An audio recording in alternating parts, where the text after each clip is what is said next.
ఒకవైపు రాజశేఖర రెడ్డి బిడ్డ ఉంది, ఇంకోవైపు హత్యలు చేసిన అవినాష్ రెడ్డి ఇంకోవైపు ఉన్నాడు.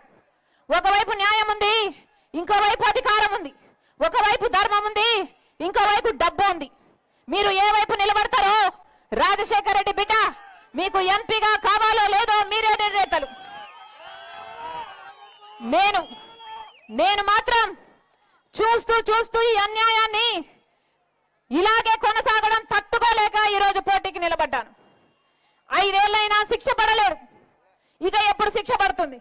మీకు అధికారం ఇస్తే అధికారాన్ని వాడుకొని హంతకుల్ని కాపాడతారా? హంతకుల్ని కాపాడటానికా మీకు అధికారం ఇచ్చింది?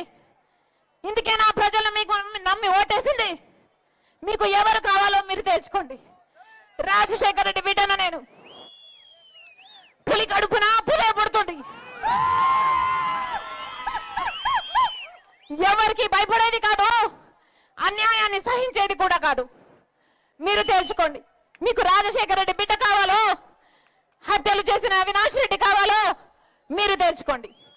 జగన్మోహన్ రెడ్డి గారికి చెప్పాల్సిన బుద్ధి చెప్పండి. అవినాష్ రెడ్డిని ఓడించండి, రాజశేఖర రెడ్డి బిడ్డ గెలిపించండి. రాజశేఖర రెడ్డి బిడ్డ మీకు మాటిస్తుంది. ఈ రాజశేఖర రెడ్డి బిడ్డను మీరు గెలిపిస్తే మీ బిడ్డ అవుతుంది, మీ బిడ్డ అవుతుంది, మీ బలం అవుతుంది, మీ బాధ్యతను తన భుజాన వేసుకుంటుంది, మీకు అందుబాటులో ఉంటుంది, మీరు పిలిస్తే పలుకుతుంది. రాజశేఖర రెడ్డి గారు, వివేకానంద రెడ్డి గారు సేవ చేసినట్టుగా రాజశేఖర రెడ్డి బిడ్డ మీకు సేవ చేయాలనుకుంటుంది. మనస్ఫూర్తిగా ఆశీర్వదించాలని ప్రతి అన్నను, ప్రతి తమ్ముని, ప్రతి అక్కను, ప్రతి చెల్లిని మీ రాజశేఖర రెడ్డి బిడ్డ శిరస్సు వంచి చేతులు జోడించి మనస్ఫూర్తిగా ప్రార్థిస్తుంది. జోహార్ వైఎస్ఆర్, జోహార్ వైఎస్ఆర్, జోహార్ వైఎస్ఆర్.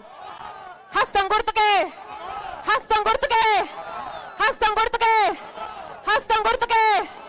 అన్నా మర్చిపోకండి, హస్తం గుర్తు. రాజశేఖర రెడ్డి బిడ్డని హస్తం గుర్తు.